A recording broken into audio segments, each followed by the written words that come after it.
Graça e paz, meu cordial bom dia a todos.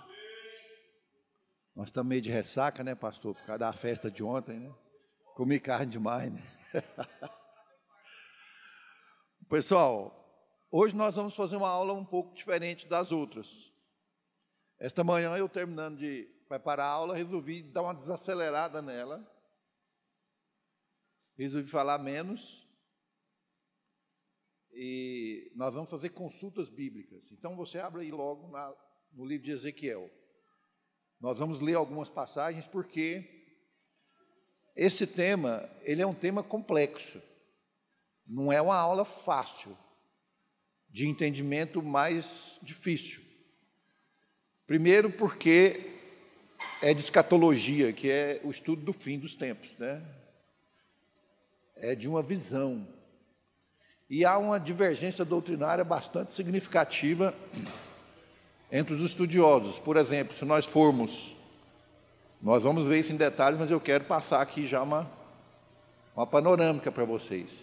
Se nós formos na visão, por exemplo, da Assembleia, que é a nossa revista, nós temos uma leitura e uma interpretação hermenêutica, que é essa questão de como entender a Bíblia, de uma forma literal.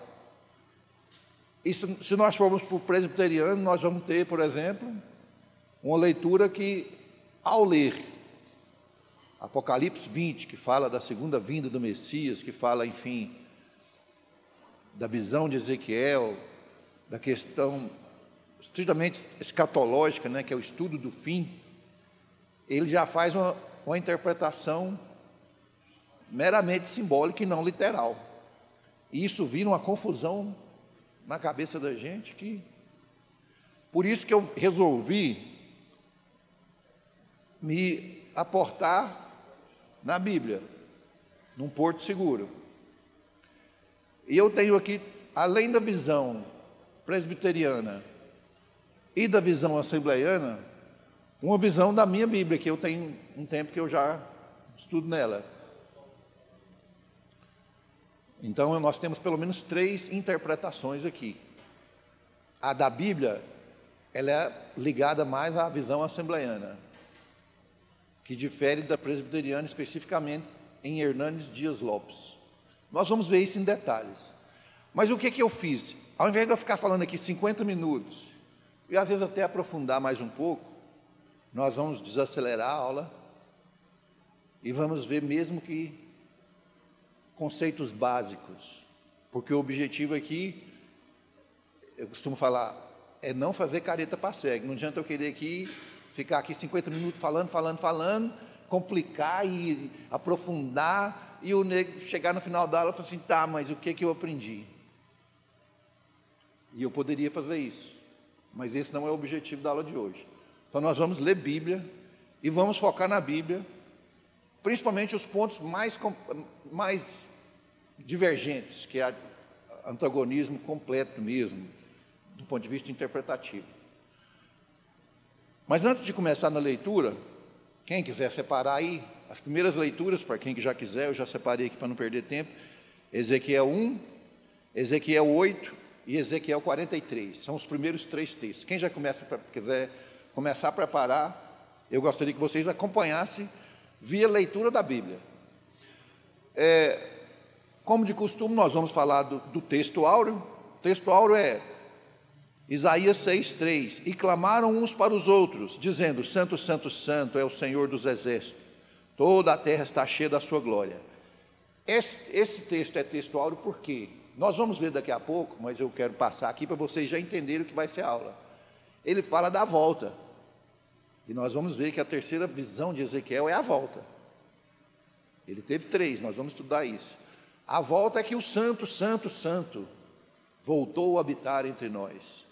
É um momento áureo, por isso que esta passagem é o texto áureo desta ministração, que é a 11, que tem o título A Visão do Templo e do Milênio. O próprio título já pode complicar. Nós já temos que entender o título, que senão não entende. Nós vamos ter que estudar, que é um tópico que eu estou discorrendo de forma panorâmica a aula. Nós vamos estudar o que é o templo, e nós vamos estudar o que é o milênio. O milênio é que o bicho pega. E depois nós vamos estudar, ao entender os dois, nós vamos estudar o templo do milênio. A aula é o templo e o, não é do. Primeiro você entende o templo, depois tenta entender o milênio, que é onde a coisa complica. E depois entende o templo do milênio. Qual que é a verdade prática da aula? O ultraje à santidade divina traz destruição espiritual. Isso aqui é exatamente o que está na revista. A santidade de Deus é a expressão máxima de sua glória. Esse ultraje, ele está se referindo a quando o povo judeu se rebelou contra Cristo. Nós vimos lá na lição 4 o quanto que houve abominações no templo, que trouxe juízo, que trouxe pena. Nabucodonosor entrou, destruiu tudo, levou o povo cativo.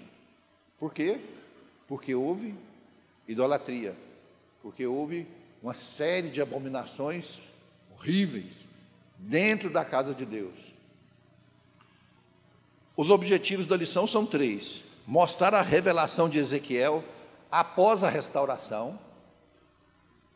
Nós vamos ver as 3 visões, porque eu entendo, muito mais ainda quem não pôde vir nas aulas anteriores. Nós só podemos entender a 3ª visão de Ezequiel se entendermos a 1ª e a 2ª. Senão você não entende. Aliás, para entender Ezequiel tem que ler o livro inteiro, porque tem uma sequência, inclusive, cronológica dos fatos. Da 1ª visão, quando é que foi, por que foi, da 2ª, da mesma forma, a 3ª. Relacionar o templo do milênio, assim agora é do milênio. O templo do milênio é um templo, é uma igreja, imagine. Levando em consideração a interpretação literal e a interpretação simbólica, que a própria revista passa por aí, apesar que ela adota a literal. Nós vamos ver. Relacionar o tempo do milênio com a santidade e a glória de Deus. Porque na 2ª visão nós vamos ver que Deus deixou o templo e foi embora. Falou, não vou ficar aqui não. Estou fora. E na 3ª ele voltou. Então nós vamos entender isso hoje. Pelo menos nós vamos tentar, né? Palavra-chave da revista para essa lição é santidade. Eu, por conta e risco, acrescentei outra, que na minha opinião pode ficar de fora, que é restituição. Essa palavra, ela é o topo da aula, na minha opinião, talvez até mais que a outra. Por quê? Porque Deus vai na 2ª visão, mas depois ele restaura. E esse é o momento áureo da aula. É o momento áureo, inclusive, do livro de Ezequiel. Quando Deus, apesar de ter ido, volta. Falou, agora eu estou aqui para restaurar. Porque outrora eu fui.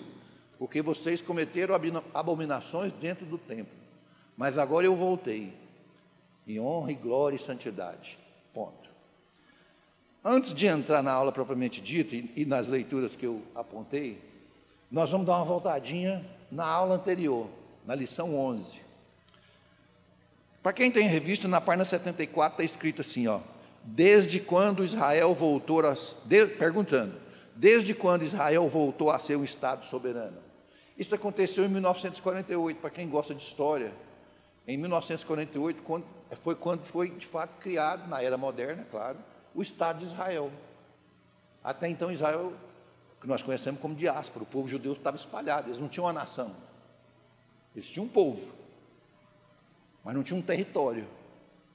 Então a restauração nacional, isso é muito importante entender, por isso que essa lição 12 é continuação total da 11. A restituição nacional, quando eu falo nacional, de nação, já aconteceu. Foi em 1948, aliás, foi um brasileiro que presidiu a sessão da ONU e criou, ou recriou, como queiram, o Estado de Israel. Houve, então, uma restauração da nação, do ponto de vista humano, físico, território. Se nós formos estudar lá a geografia, enfim, as matérias seculares, nós vamos ver que um Estado precisa de um povo, eles já tinham, que era o judeu. Precisa de um território, eles não tinham. E precisa de um governo. Então, essa restauração nacional que a própria Escritura traz, ela diz a recriação da nação do ponto de vista Estado. Estado, nação. Só que a visão terceira, nós vamos entrar em detalhe ainda, é exatamente a restauração espiritual. Porque se nós formos ver a outra pergunta que termina a lição passada, fala assim, ó, quando será a restauração espiritual? Olha a diferença. Restauração nacional, povo, território que agora tem, que é o Estado de Israel, governo, pronto. Restauração nacional. Mas a restauração espiritual é a outra que está por vir. E se você não entender esse por vir, o que é por vir? Que ainda não veio, é futuro. Está escrito aqui, quando será a restauração espiritual de Israel?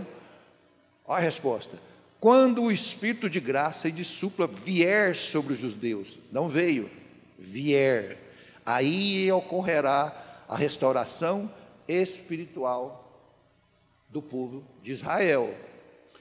Zacarias, Ezequiel, Hebreus, tem outras tantas passagens, Hebreus fala também sobre isso. Mas, se der tempo, nós vamos entrar nas passagens. Algumas passagens, como essas três que eu passei agora, nós vamos ler. Porque eu entendo, se nós não conseguirmos, primeiro entender quais foram as visões de Ezequiel, nós não vamos entender e vamos perder nosso tempo aqui hoje. Então vamos lá no Ezequiel 1:1.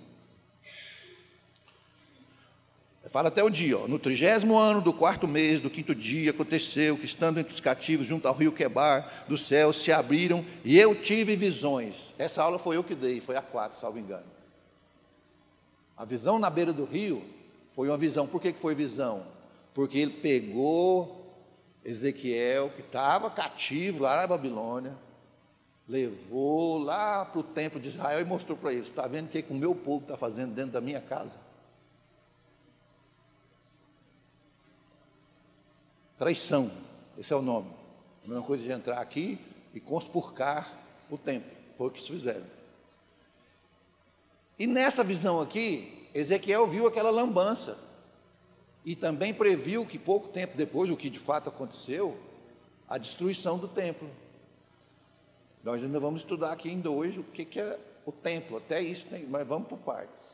Vamos focar nas visões agora. E se nós formos lá em 8:1,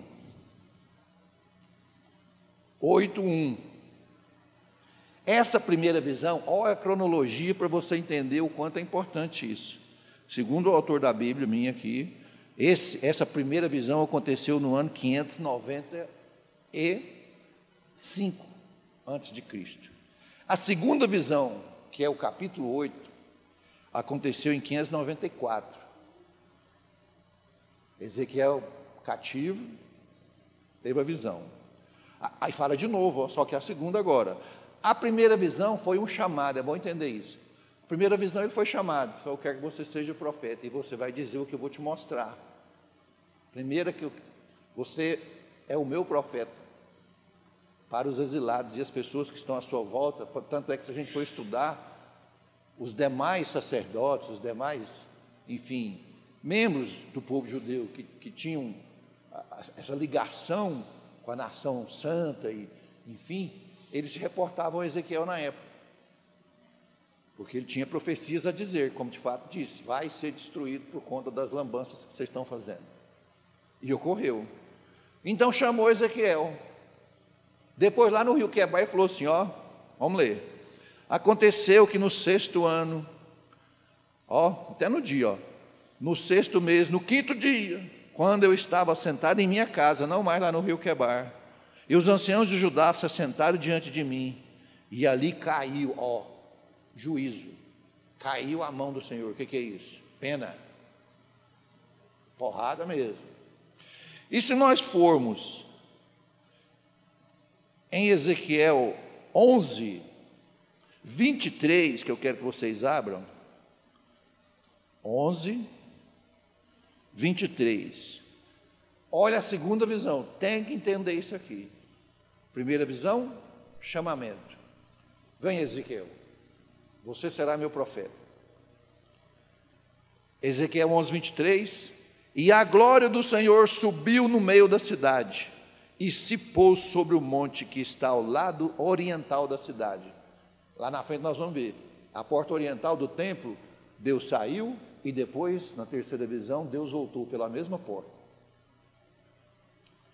O que está dizendo no meu livro? Ó?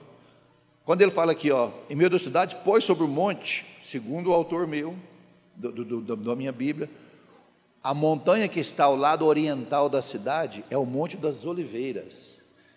E a glória do Senhor subiu no meio do meio, foi embora, do meio da cidade. Denota uma relutância para partir. O Deus não queria abandonar seu povo.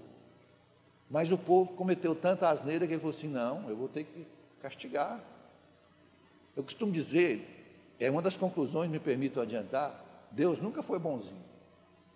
Não sei se eu estou sendo muito realista. Deus é só bom. Se precisar, como foi aqui, destruiu tudo, inclusive o próprio templo. Porque na nova dispensação, que é o Novo Testamento, o pecado é perdoado. Basta crer. A salvação vem por meio da graça, mediante a fé, e basta crer. Só que as consequências do pecado permanecem. Ah, eu pequei e estou perdoado. Tá, você pecou, você adulterou e fez um filho fora do casamento. Arrependi-me, voltei para o Senhor e estou nos caminhos dele. O filho continua. E tudo aquilo que advém com essa ação, ou seja, as consequências permanecem. O Espírito Santo não é o mais querido. Olha para você ver o que o autor fala. Essa é a segunda visão. E o Espírito do Senhor não é mais querido ou desejado. Ele então não tem nenhuma outra escolha a não ser partir. Pensa que tristeza. Um templo sem Deus. Foi o que aconteceu aqui. Tamanha indignação de Deus diante das abominações dentro do templo. O que nós podemos aprender? Já estou passando para a conclusão. Ó. Quando você comete abominações lá fora, tem um peso. Aqui dentro, aí a mão pesa. Está escrito aqui. A ponto de Deus ir embora. Eu vou destruir, inclusive, minha casa. Não é essa a casa que eu quero. Mas vamos continuar. Vai lá agora, nós vamos começar a ver a terceira visão. No 43.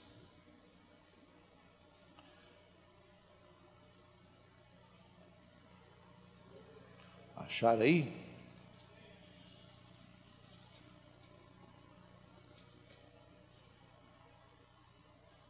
A terceira visão. Tudo visão. A Bíblia fala em reminiscência. Reminiscência é de novo, outra vez, da mesma forma. Então, pela terceira vez ele foi levado em visão. Não foi sonho, nem era real, porque ele estava num mundo físico. Ele estava num país longe, 1000 quilômetros, e foi levado para o outro, em visão. Tudo foi em visão, as três. E levou-me à porta que olha para o caminho do Oriente. De novo, a porta do Oriente, a mesma porta. A terceira visão, em 43. Ela já aconteceu, segundo o autor, em 574. É de trás para frente, 595, primeira, 594, e agora, 574. Poucos anos. A porta que olhar para o Oriente. O que o meu autor fala? Por isso que eu desacelerei a aula, porque nós vamos nos ater a pontos chaves. Primeira coisa para entender a aula, as três visões, senão não entende. Efetivamente, este capítulo é glorioso, visto que anuncia a volta do Espírito Santo ao templo do milênio. Aqui aparece o templo do milênio. Daqui a pouco nós vamos estudar o que é o templo do milênio, que é outra coisa que é importante para entender a aula. E, portanto, a Israel. Ezequiel, olha que explicação fantástica. Ezequiel o viu sair. Quem? Deus, seu Espírito. Acabamos de ler no 11:23. E agora ele o vê voltar. Por isso a glória. A expiação como fundamento eterno da revelação de Deus com o homem é a ideia-chave deste capítulo, que ocasionará a vinda do Espírito. É futuro, vocês estão percebendo?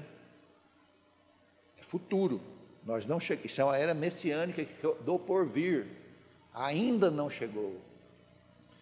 Como já foi dito, isto será no início da idade do reino. Qual a idade do reino? O milênio. Aí nós começamos a entender um pouco que esse templo ainda virá. Vai para mim no 44 agora. 44 aqui começa as divergências. Então me trouxe de volta pelo caminho da porta exterior do santuário, que olha para o oriente, sempre a mesma porta, a qual estava fechada. O que ele explica, o meu autor?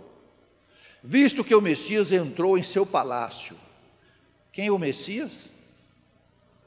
O enviado. Aqui começa a se ler a discussão. Por quê? Porque tem gente que não entende que não é Jesus Cristo. Leia aqui, nós estamos falando em 574, portanto, século 6 antes de Cristo. O autor aqui entende que isso é Cristo pré-encarnado. No ano 0 ele encarnou, certo? Nós estamos falando de 6 séculos antes. Mas o livro fala, estou pondo na conta do... Porque esse negócio, quando você fala um negócio polêmico, ontem eu estava falando para os professores, moço, bota na conta de alguém. Ah, mas não é assim, porque não foi eu que disse. Vamos lá, ele vai repetir, ó. Eu vou terminar isso aqui. Visto que o Messias entrou pelo palácio, a porta interior da entrada oriental, que estava fechada desde quando ele saiu. Deste modo, há um memorial de fato e uma segurança que ele nunca mais sairá do seu templo, que é o templo do milênio, que ainda não existe. Vamos chegar lá daqui a pouco. Lá no 2, ainda do 44, está assim: e me disse o Senhor, esta porta tem que permanecer fechada, não se abrirá, nem entrará por ela homem algum, porque o Senhor Deus de Israel entrou por ela, estará portanto fechada. Olha a explicação do autor da minha Bíblia. O Senhor, o Deus de Israel, é o Messias. Ele repete de novo. As portas do norte e do sul serão as entradas principais dos adoradores, de dia e de noite, as quais, sem dúvida, verão de todas as partes do mundo. Mas a porta oriental, Deus saiu e Deus voltou. Resumindo essa primeira parte, 3 visões. Primeira visão, chamado de Ezequiel, 595 a.C. Segunda visão, o mais importante para a gente registrar e entender o milênio daqui a pouco, Deus abandona o templo, 594. Terceira, restauração, que é a que nós vamos estudar hoje, que é a volta. Jesus voltando, 574. Então vamos agora falar um pouco sobre as visões, mas de qualquer forma nós vamos já entrar na terceira, que é o que é complexo. Eu já disse, reminiscências. A reminiscência, ela está nas 3 visões. Foram todas da mesma forma. Tudo visões. É como que Deus pegasse você aqui, você está aqui, Ele te levasse para onde Ele quer te mostrar alguma coisa. Foi o que aconteceu com Ezequiel. Deus deu uma visão para ele. Às vezes o profeta tem um sonho, por exemplo. Aqui foi a visão. Essa reminiscência é relembrança, termos melhores que eu já usei, ó, uma recordação, anamnese, traz a memória. Tanto é que ele falava assim: eu vou lhe mostrar, você é meu profeta, e você dirá aos homens o que eu estou te mostrando. Em memória você vai, eu vou te mostrar. Na aula 4, só dando uma recapitulada para a gente entrar aqui. 11:23, Deus abandona, tem que entender isso, segunda visão, abandona. Aula 6, vem a justiça de Deus. Está também em Salmos 18:26, houve juízo, condenação, pena, sofrimento e dor.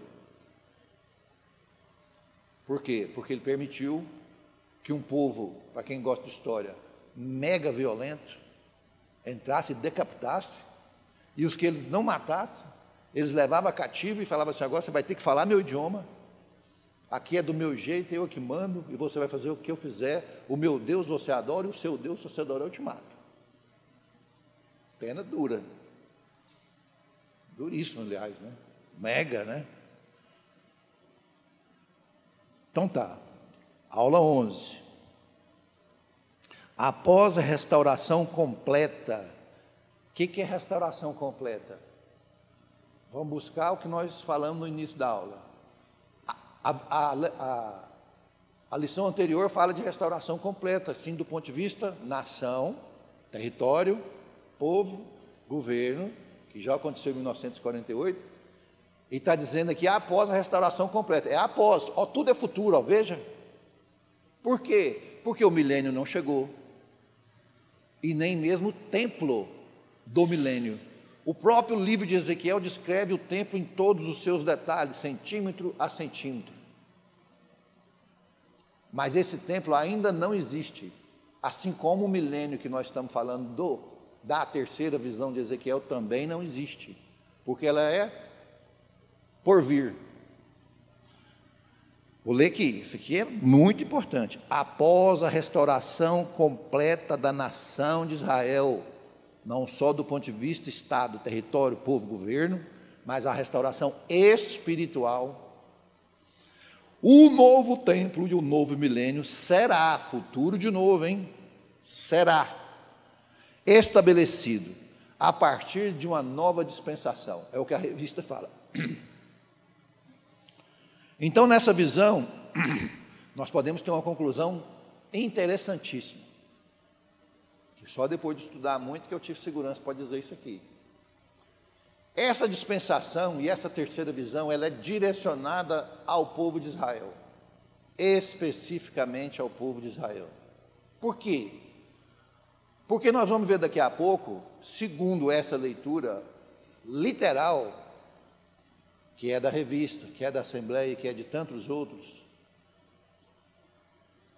Deus virá, Jesus, desculpa, virá, ficará conosco, terra, fisicamente, terra, durante 1000 anos. Então nós podemos concluir que haverá 2 ressurreições, que aí entra agora a parte que é celeuma, que é briga doutrinária pura. Os primeiros, se Deus quiser, eu quero estar na primeira, estou trabalhando para ir para a primeira, serão os cristãos, que já absorveram e vivem a mensagem da cruz. Os judeus entram nessa? Não, eles estão esperando o Messias. Que tristeza, né? E que privilégio nosso, né? E que privilégio nosso. E durante esse novo reinado de 1000 anos, que é o milênio, já estamos entrando no tempo polêmico, aí sim os judeus serão restaurados. E aí sim nós entramos no que chama-se de restauração completa. O que é completa? Já foi restaurado em 1948 a nação do povo escolhido. Fisicamente falando, foi. Existe o Estado de Israel, está lá. Territóriozinho pequeno, cheio de areia, cheio de montanha e tudo, mas tem. Mas a restauração espiritual só ocorrerá nesta fase do porvir, que Ezequiel previu na sua terceira visão. Estou fazendo careta para cego? Sabe o que é fazer careta para cego? Nada, né? Não adianta nada. Eu estou tentando simplificar, eu penso que estou conseguindo, pelo menos para mim. Então vamos lá. Nós temos que entender que essa dispensação é direcionada ao povo de Israel, que virá a ser salvo apenas depois do reinado do milênio, 1000 anos. Uma característica bastante emblemática da terceira visão. A segunda visão, o que foi? Pancada, destruição. A terceira visão é restituição, é glória, é santidade, é tudo de bom. É Deus voltando em glória e santidade, e enchendo a terra, a Bíblia fala, e tal, e tomando conta de tudo. Pronto, isso nós temos que entender também. Mas são bênçãos futuras, hein? Então são duas mensagens diferentes. Olha o que eu fiz. A segunda mensagem, a segunda visão de Ezequiel, Deus vai, e porrada. Na terceira, Deus volta e restitui. Por isso que eu considero que restituição é sim a palavra-chave desta aula. Ela é escatológica, porque está num contexto histórico futuro, por isso escatológica, apocalíptica, futurista, do porvir. E se nós formos pegar a síntese do tópico 1, que são 3, nós estamos terminando 1. A glória do Senhor entra pelo caminho da porta, que é a do Oriente, e toma conta do templo para nunca mais sair. Lembrando que nessa leitura ainda não existiu, ainda não ocorreu. Agora, nós vamos entrar em dois conceitos. Se nossa aula é o templo e o milênio, depois a gente vai saber o que é o templo do milênio. Nós vamos dividir essa segunda etapa em duas. Nós vamos estudar o templo, a igreja. Depois nós vamos estudar o milênio. Aí nós vamos entender o que é o templo do milênio. São 3 coisas, né? O que eu fiz? O que eu fiz para tentar explicar o que é esse templo? Ontem, na aula dos professores, quando eu tive a oportunidade de falar, eu comentei que nós, professores, temos que tentar fazer com que os ouvintes compreendam um contexto histórico. Porque se ele entender desta forma, ele vai compreender a mensagem. É até um pouco de história secular. Porque a partir do entendimento da história secular, porque Deus trabalha na história do homem, do mundo. Então, se nós entendermos isso, nós temos maior lucidez de fazer o que nós chamamos de uma hermenêutica bíblica mais precisa, de uma interpretação bíblica mais acertada. Então, vamos lá. Eu sugiro para não abrir, que são muitas mensagens, muitas passagens bíblicas. Lá em Crônicas, pelo menos em 3, 4 passagens, em Êxodo, pelo menos em 3, 4 também, fala do tabernáculo. Foi o primeiro templo, na dispensação do Antigo Testamento. Cronologicamente, nós estamos falando de Moisés, que é lá por volta de 1400 anos. Nós já tivemos essa aula aqui. Foi quando foi escrito o Pentateuco. Quando Jesus ainda não havia vindo e morrido e, enfim, consumado a obra, iniciado o Novo Testamento, havia um tabernáculo e era lá dentro que Deus ficava. Ele não estava dentro de nós como é hoje, a partir da vinda do Espírito Santo em Atos. Porque a partir daí mudou tudo. Mas nessa época não, havia um tabernáculo, havia uma série de rituais, de sacrifícios, porque o sacrifício que viria definitivamente para resolver tudo ainda não havia vindo. Mas lá era um templo, e foi o primeiro templo, foi o tabernáculo. E nós relembramos aí, por exemplo, a Arca da Aliança, estava lá. 1400, hein? Antes de Cristo, 3.400 anos atrás. Depois, em segunda Crônica, nós tivemos o segundo templo. Nós estamos falando do templo, para vocês entenderem o templo do milênio, que é outro. Eu não conseguiria entender isso que eu estou tentando explicar para vocês, sem entender isso aqui. Porque se nós estamos falando do templo e do milênio, eu tenho que saber que templo que é esse. Nós estamos falando lá, Salomão, 970 a 930, o reinado de Salomão. Vamos arredondando 1000 anos atrás, 3.000 anos atrás, 1.000 anos antes de Cristo. A Bíblia fala que, tanto no tabernáculo, quanto no templo de Salomão, Deus habitava lá. A Bíblia é clara. Depois veio outro templo, Zorobabel, príncipe de Judá, descendente de Davi, Esdras 6. Esse foi por volta de 515 a.C. Nós estamos para o terceiro, 1400, 1500. Vai para frente, até zerar. Depois veio um tempo de Herodes. Ele remodelou, segundo a minha pesquisa, o templo de Zorobabel. Começou em 18 a.C., terminou 65, já na era messiânica. Então já estamos no quarto, né? Depois desses 4 que existiram, e ainda existe, tem um desses aqui que hoje é mesquita. Eu fui pesquisar, achei mesquita.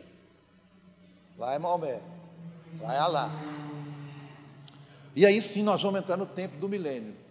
O que nós temos que entender do tempo do milênio? Vou dizer de novo. O tempo do milênio não existe. Ele vai existir. Quando ele vai existir? Quando Jesus voltar a iniciar o milênio. Deus já deu a Ezequiel a profecia de como ele será construído. Mas ele vai ser construído exatamente na segunda vinda de Cristo. O dia que ele voltar. E aqui agora começa a discussão, e eu diria, eu até falei para minha esposa há pouco, me permita eu ser bem sincero, eu não sei se vocês vão concordar. A Bíblia fala que não é dado ao homem entender algumas coisas, concordam até aí? Nós vamos discutir isso aqui, mas nós só vamos saber o dia que acontecer. Não tem homem aqui na terra que fala assim, vai ser assim. Nós vamos chegar ali agora. Eu sou milenista e tenho certeza que é assim. Eu sou pré, eu sou pós. Não é dada a nós. A nossa visão, o nosso entendimento não chega lá. Nós não conseguimos. Eu costumo falar que é correr atrás do vento. Você vai correr, não vai adiantar. Muito mais importante é entender o que Jesus fez e consumou e disse com clareza o que é para a gente fazer. Aí sim, aí nós estamos num porto seguro. Aqui é um porto alto mar, sem bússola. O homem não consegue entender isso aqui e afirmar que é assim. Eu assisti algumas aulas, as pessoas falam com tanta convicção, e eu fico pensando, rapaz, eu queria ser esse cara. Eu posso até ter uma opinião, nem vou dar ela aqui. Dei ontem lá para os professores. Porque a minha opinião não vale nada. Primeiro porque eu posso até imaginar que vai ser, mas saber que vai. Esse tempo do milênio está em Hebreus, está em Ezequiel, está em Isaías. Eu não vou ler todas as passagens, se alguém desejar depois, eu tenho essa aula em PowerPoint. Tem em Apocalipse, em vários locais. Para dar uma clareada, se é que vai ajudar, eu quase tirei esse slide, mas eu falei assim, cara, não tem jeito. Tem coisa que você fala assim, vai ter que entrar nesse encrenque aqui. Eu sei que muita gente já ouviu amilenista, pré-amilenista e pós-amilenista. E passa por aqui, por isso que eu tenho que dizer. Eu vou começar do mais fácil, de trás para frente. Essa eu digo que, na minha opinião modesta, esquece. Pós é depois. Nós temos que entender 3 sufixos, 3 prefixos, para entender as palavras. Tanto uma quanto a milenista, pré-milenista ou pós-milenista, o milenista é uma só, certo? Significa 1000 anos. Pronto, está fácil até aí. Pós-milenista, pós é o quê? Depois. O que os pós-milenistas falam? É a mais sem sentido. Essa para mim. E falando que eu sou contrário ao pós-milenismo, eu estou desacreditando o homem. Porque o que que fala pós-milenista? Permita-me ler, que foi um conceitozinho simplesinho que eu achei, pastor Eudes. Jesus Cristo irá retornar somente depois que os cristãos, não Jesus Cristo, os cristãos, estabelecerem o reino da terra. O reino de quem? Dele. Gente, nós vamos estabelecer o reino da terra com Putin na vida aqui? Meu Deus, é só guerra, é só treva, gente. Me permitam ser sincero, eu não tenho dúvida que o homem vai destruir o planeta. Destruir.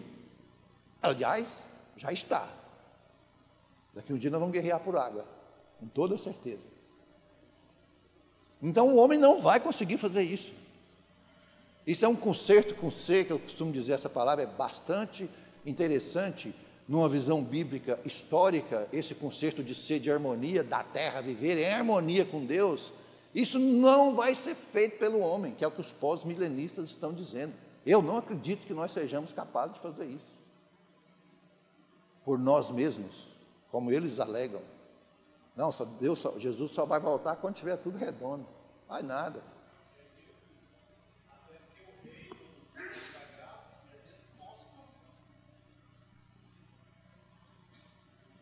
Eu vou usar esse termo do pastor para explicar a segunda, que a maioria das correntes doutrinárias vão por essa aqui, que é a pré-milenista, pré-milênio. Eu vou ler de novo, porque eu busquei palavras simples, bem objetivas, que mesmo que você esqueça depois, agora você vai entender. A segunda vinda é quando? Por vir, quando Jesus voltar. Preste atenção, a segunda vinda de Jesus Cristo vai acontecer antes do seu reinado milenar. O que está dizendo? Jesus vem e inicia um reinado aqui de 1000 anos. Então o milênio só vem depois que Jesus voltar. Ok? Por isso que é pré, Jesus vem primeiro. Dito de outra forma, mais simples ainda, ó, Jesus Cristo volta e inicia o milênio. Por isso que é pré-milenista.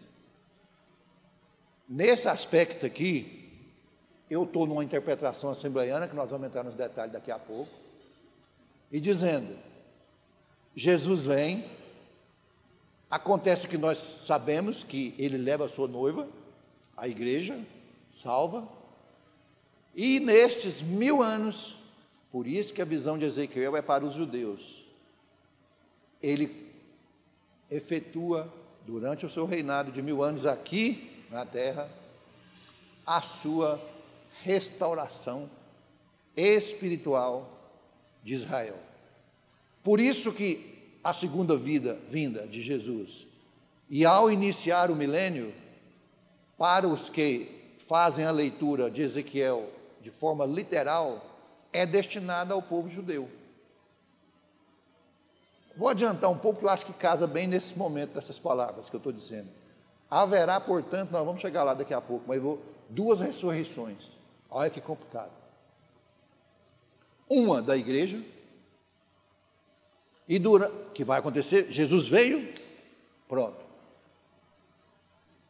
Os mortos e os vivos. Os que morreram aqui na terra e os que estão vivos, e uma segunda, que é especificamente durante o milênio, para o povo judeu. Complicado, né? Vamos lá. Eu vou pedir para vocês para abrir a Bíblia em Apocalipse 20, que é o texto que mais fala disso com, digamos, mais precisão. Lá em Apocalipse 20, e eu vou ler com vocês os 5 e os 6, para quem quiser acompanhar.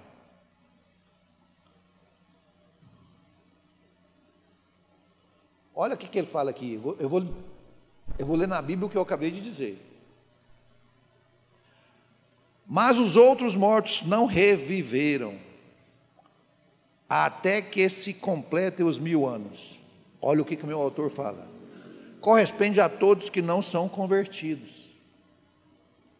dentre eles os judeus. Todos aqueles que viveram e morreram também, da alvorada da era.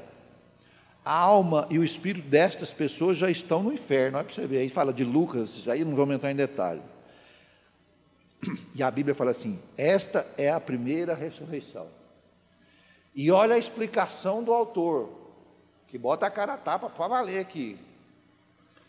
Proclama o fato que estas duas ressurreições, a ressurreição dos justos e a ressurreição dos injustos, estarão separadas por 1000 anos. Aqui ele deixou claro qual que é a visão dele, concordam? A terceira visão de Ezequiel, que nós acabamos de estudar, é exatamente após a segunda vinda de Jesus, imediatamente ocorre a primeira. E durante os milênios de 1000 anos, ocorre a segunda. Para quem? Os não convertidos. E vamos avante. Esse cara é corajoso demais. Eu vou ler aqui para vocês os 6, depois eu vou ler a interpretação dele. Bem-aventurado o santo, aquele que tem parte na primeira ressurreição. É nós. Fala aí, eu também. Vai falar, nego. Nós estamos lutando para ir nessa. Eu não, se lá se não tem a segunda, eu quero ir na primeira, né, pastor? Ó, o que meu autor fala aqui?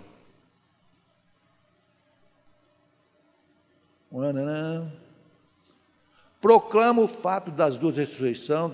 Não, desculpa, o 6, que esse nós passamos. Bem-aventurado e santo aquele que tem parte na primeira. Olha o que ele fala. É a ressurreição da vida, que incluirá a todo santo de Deus que tenha vivido desde Abel até o último santo da tribulação.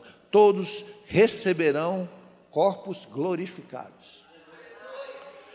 A segunda morte não tem poder sobre eles. É quando a gente vai vencer a morte e partir para a eternidade. É isso que ele está dizendo. A segunda morte será o arremesso no lago de fogo e estará ali para todo sempre. A parte final do versículo 6 é que a audácia do cara, aí ele foi corajoso. Quer ver? Mas serão, está falando de quem? De nós, que alcançarmos essa eternidade. Mas serão sacerdotes de Deus e de Cristo, e reinarão com ele, Cristo, por 1000 anos. O que ele está dizendo aqui? Todos os crentes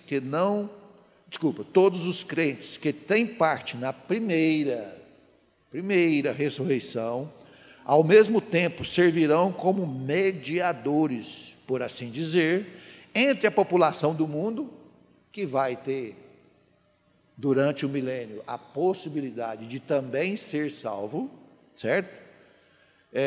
Do mundo, a mediação entre a população do mundo e Deus, e Cristo. Os 1000 anos representa a idade do reino, quando Cristo não terá rival em toda a terra.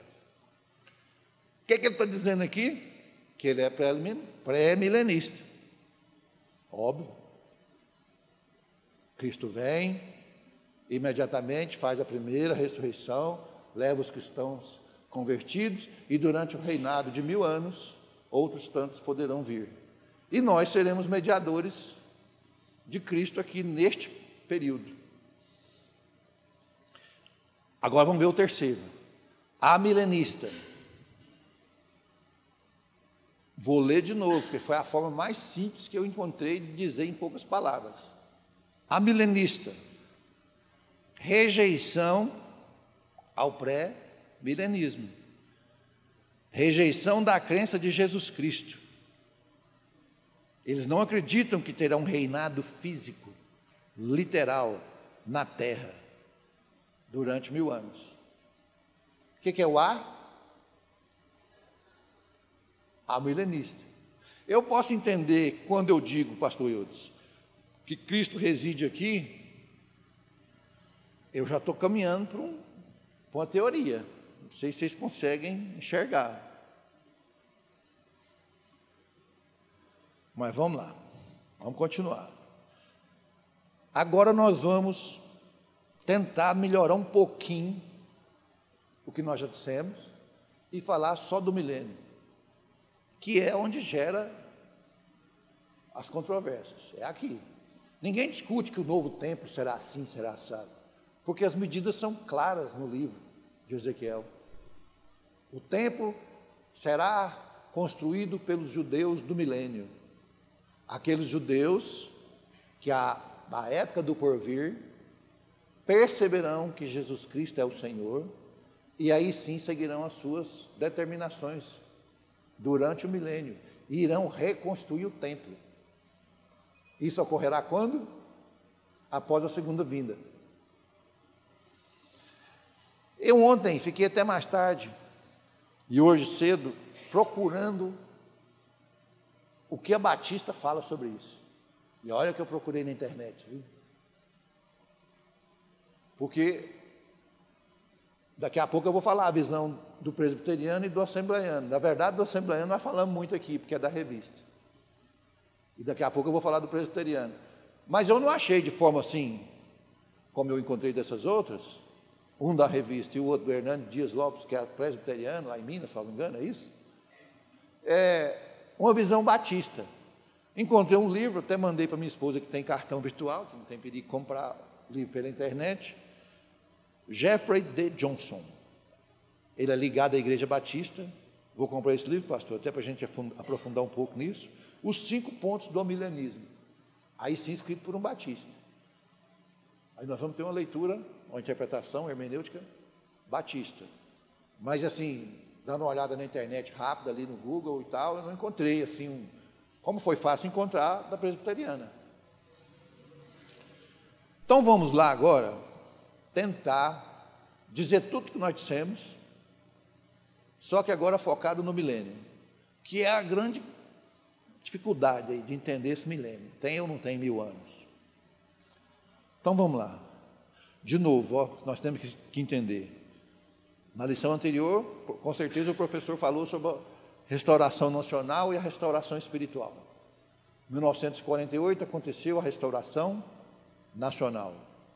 Haverá a restauração espiritual do povo de Israel durante o milênio, que começa na vinda de Jesus, na segunda vinda de Jesus Cristo. Portanto, a restauração espiritual de Israel, espiritual, não a nacional, está ligada ao milênio e está por vir, porque ainda não veio. Tem Zacarias 12:10 e Ezequiel 37, a partir do versículo 23. Lá no Apocalipse 1:5, que são passagens bíblicas que passam por aqui.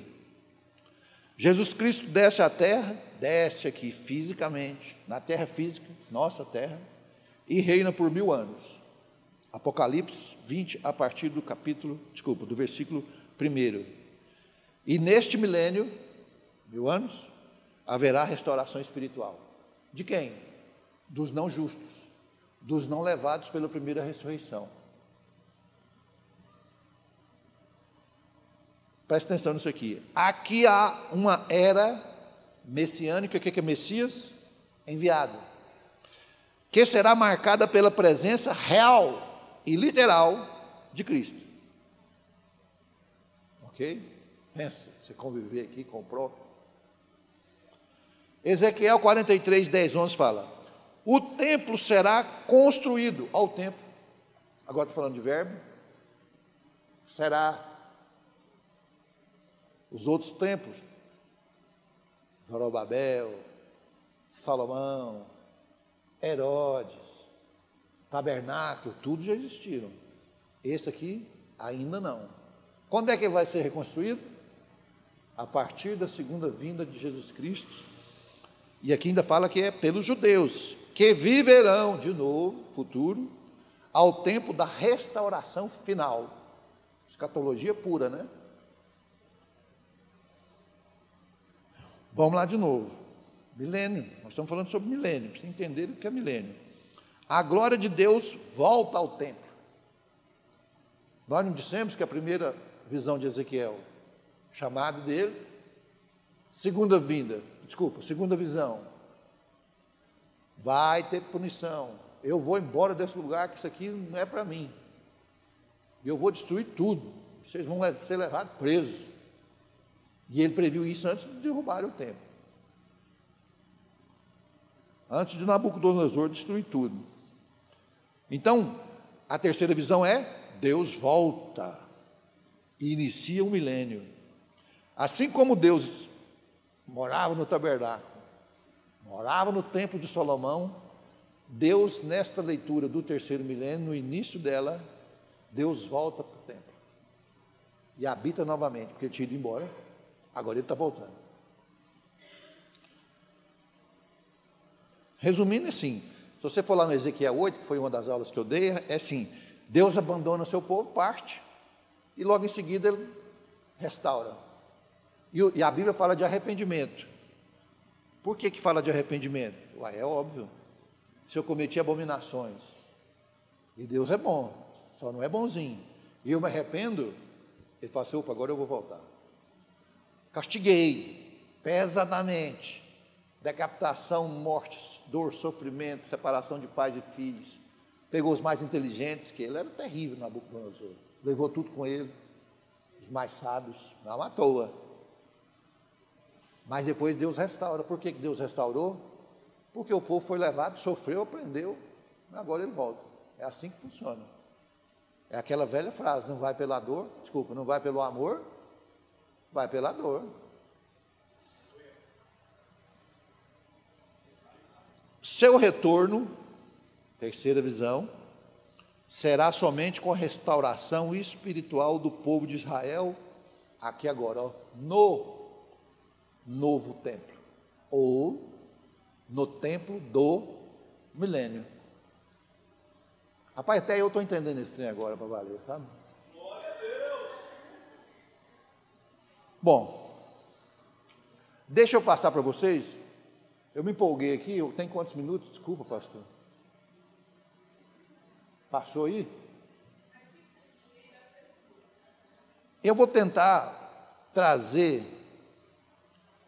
alguns pontos, jogando na conta. Joguei muita coisa na conta da minha Bíblia aqui, joguei muita coisa na conta da revista, e agora eu vou jogar algumas coisas na conta do Hernando Dias Lopes. Se você colocar lá Templo do Milênio, ministração no YouTube do Hernando Dias Lopes, você vai achar isso aqui. Ele também, na minha opinião, é um doutrinador. Eu respeito muito a posição dele.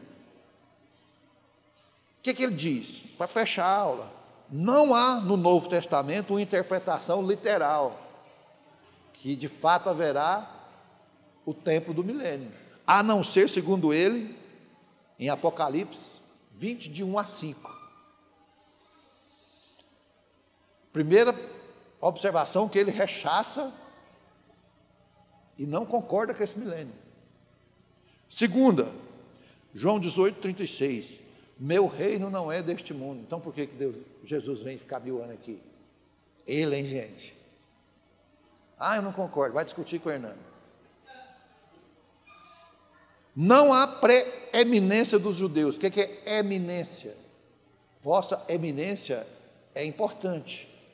Não há essa importância tamanha do povo judeu para Deus vir aqui salvar os seus e falar assim: agora eu vou dar uma segunda chance para vocês, judeus. Ele alega isso. Vamos continuar, que agora eu tenho que ir mais rápido um pouquinho. Não há diferença entre igreja e judeus em se tratando de ressurreição. Olha o que ele fala: Jesus Cristo só tem uma noiva, só tem uma igreja. Não há restabelecimento espiritual de Israel. De novo, restabelecimento espiritual. Como houve o restabelecimento nacional em 1948. João 5, 28 e 29. A ressurreição é única. Ou seja, a segunda vinda de Jesus Cristo vem e resolve tudo instantaneamente. 5, próximo. Ele faz uma pergunta assim, ó: como seria a convivência por 1000 anos entre cristãos em glória e cristãos aqui na terra? Porque a leitura da Bíblia, eu fiz questão de ler a Bíblia hoje mais pausadamente, por isso nós estamos com o tempo esgotando. Ele fala que nós seremos o quê? mediadores, lembram? Aí esse cara aqui está rebatendo o Hernani. No Novo Testamento, o juízo é universal e não se dará após a segunda vinda de Jesus Cristo. Segundo Hernani, é imediatamente. Neste caso, seria o milênio, seria no milênio que ocorreria a renovação espiritual dos judeus. Meu amigo, vem, resolve, leva e mais ou menos por aí. Agora vamos fazer algumas conclusões rápidas da lição. Fala sobre santidade. Sede santo porque eu sou santo. Ele está nos conclamando a seguir e ser santo. Segunda, há um juízo quando necessário. Eu vou repetir a frase: Deus não é bonzinho, é só bom. Ele pune, terceira conclusão, mas restaura. E aí eu vou usar alguns termos que eu sempre uso. Ele nunca, jamais, em nenhuma hipótese, irá nos abandonar. Mesmo que ele tenha que entrar com a vara, ele restaura. Mesmo quando abomina o templo dele. E aqui nós tiramos algumas conclusões, vou pôr essa aqui por minha conta. Por que houve punição? Quantos profetas foram enviados para falar assim: povo, arrependa, muda de atitude, adore o Deus verdadeiro, virá a pena, virá dor, mas o povo não ouviu, a ponto de Deus abandonar e destruir. O que nós aprendemos com isso? Assim como naquela época, hoje existem pessoas esclarecidas que nos orientam. Vira para a esquerda, meu filho, aí você vai arrumar problema. Vira para a direita aqui, que aí não vai. Mas nós não ouvimos. Essa talvez seja a grande lição. Nós precisamos ouvir. Porque Deus põe anjos, põe pessoas, põe para nos orientar. Primeiro que às vezes a gente nem busca orientação, a gente quer fazer estabanadamente, sem orientação. A mensagem de hoje está dizendo: ouça, vamos usar a mensagem apocalíptica às igrejas do Apocalipse. Quem tem ouvidos, mas nós temamos, e batemos cabeça, e sofremos, assim como aconteceu, hoje acontece. Outra coisa, evitar o mal. Eu costumo dizer assim, a gente vai ficando mais jovem há mais tempo, a gente aprende com os erros, concorda? Mas a gente às vezes bate cabeça sem nenhum motivo, por teimar, por não ouvir. Então o que nós precisamos aprender é ouvir. E ao invés de aprender com os erros, aprender com os acertos de outros, que estão mais à frente. Ok? É isso aí. Muito obrigado aí, pastor Eudes, pastor Alba.